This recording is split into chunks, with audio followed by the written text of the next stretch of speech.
पश्चिम बंगालमध्ये केंद्रीय गृहमंत्री आणि बंगालचे पर्यवेक्षक अमित शाह यांच्या अध्यक्षतेखाली नवनिर्वाचित आमदारांच्या बैठकीत भाजपा विधिमंडळ नेत्याची आज होणार निवड.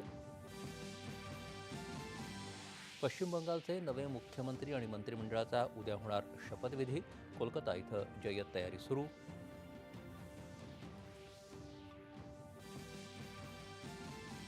तमिळनाडूमध्ये सत्ता स्थापनेसाठी टीव्हीकेच्या विविध पक्षांसोबत बैठका सुरू. द्रमुक आणि काँग्रेसच्या काडीमोडानंतर लोकसभेतही आसन व्यवस्था बदलण्याची द्रमुकची विनंती. आसाममध्ये 10 मे रोजी भाजपा आणि रालोआच्या बैठकीत विधिमंडळ पक्षनेत्याची होणार निवड. शपथविधी येत्या 12 तारखेला.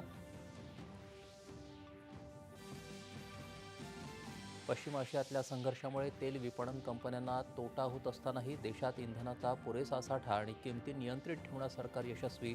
पेट्रोलियम विभाग. सोमनाथ मंदिराच्या पुनर्बांधणीला 75 वर्ष पूर्ण झाल्यानिमित्त 11 मे रोजी होणाऱ्या विशेष कार्यक्रमात पंतप्रधान होणार सहभागी. देशात सरकारी अन्नधान्याचा साठा 604 लाख टनांहून अधिक असल्याची केंद्रीय मंत्री प्रल्हाद जोशी यांची माहिती.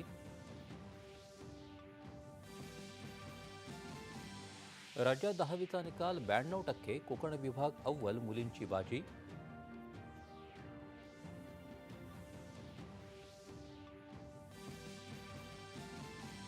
नाशिकच्या TCS कंपनीतील अत्याचार आणि कथित धर्मांतर प्रकरणातील आरोपी निदा खानला छत्रपती संभाजीनगर इथून अटक.